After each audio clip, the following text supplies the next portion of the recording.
kong kong kong yegsil maa ngi fii ci waañ mi. grand frère. Eva. waaye yow looy def ci waañ wi nii. waa gis nga xam nga rek. di naan sa café nag. xam nga nag heure bi bu fekkoon ma am ku ma ko defaral du ma sonn nii yëpp. xam nga ko sax. waaw loolu nu mu demee nag gëj naa la gis. ça va na mu naal de. waaye maa la raw. si loo nekk. maa ngi nii rek nekkuma si dara. lu tax. man sax bëggoon naa fa ñëw ndax bëggoon naa loolu ñu waxtaan. mbaa jàmm. parce que depuis boobu ba tey waaw maa ngi jéggalu nag balaa may wax maa ngi jéggalu parce que xam naa ni def naa erreur. lu xewati.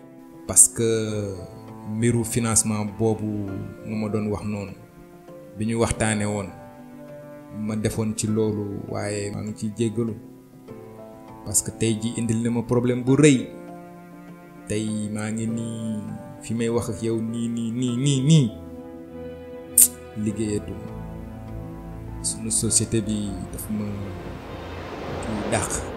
lan moo tax. waaw parce que dama jëloon financement bi dama defoon foofu kii boo xamante ni dama jëloon directement ci kees bi yaakaaroon naa ni dinaa mën a fay balaa muy kii feeñ malheureusement commissaire au compte bi dafa jaar bon bi mu jaaree mu vérifier affaire bi manqué. et puis man rek maa fa kii woon maa nekkoon koo xamante ni maa am accès foofu mu laaj ma et puis ma wax ko dëgg bi quoi. waaw foo dugal xaalis bi ba pare. moom laa def ci financement bi.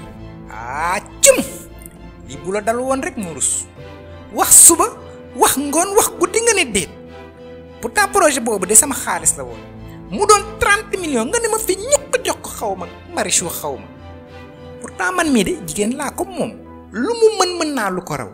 wante xooluloo ci lenn nga naan danga koo bëgg yow kooku nga def jabar kooku du jabar yow xam nga lenn nga xamuloon mooy lan xale yi jigéen yi léegi seen xol dana ko photocopier denc original jox la faux yow kii faux la joxoon. wax nga dëgg man kañ fu ma nekk nii xaw ma sax la laa nar a def dama ne woon damay ñëw gis maire bi mais fu mu nekk nii rus naa sax ñëw kër ga ko. gis nga kii da nga ko wóolu woon te nga sopp ko bay bëgg a dee xamoon nga ne lii dina la dal. c'est vrai mais nag ma xamal la leen ne bët li koy fatt du ko gis du ko mës a gis. yow de fattu nga.